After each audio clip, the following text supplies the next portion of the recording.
Okay, CL. CL's betwixt and between. As Brian pointed out in one of his comments earlier this morning, we have got a very scrappy leading diagonal up to the high at the 138.2. So watch these retrace fibs on the day trading chart from 71.97 to 71.85 and possibly 71.79. If we come down, hit and hold one of those, that gives us a long entry, and it does give us the potential for a series of 1-2s already in place. So where I've got the A wave would be all of this 2, and we have another 1, 2, 1, 2, and then we're going to break out. So, you know, technical analysts, I think, call this process coiling.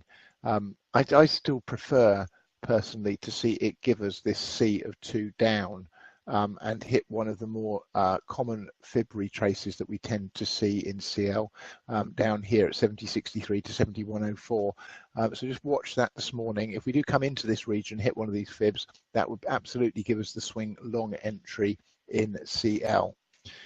Okay, natural gas is coming down this morning finally. So I'm starting to track this off the top. Let's just go to the 15-minute chart.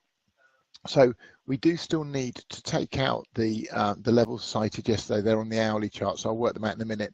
And this potential diagonal I was tracking is actually not a diagonal at all. I think we've got a 1 down to here and a 2. We could well be in the 3 of the first leg down in natural gas here.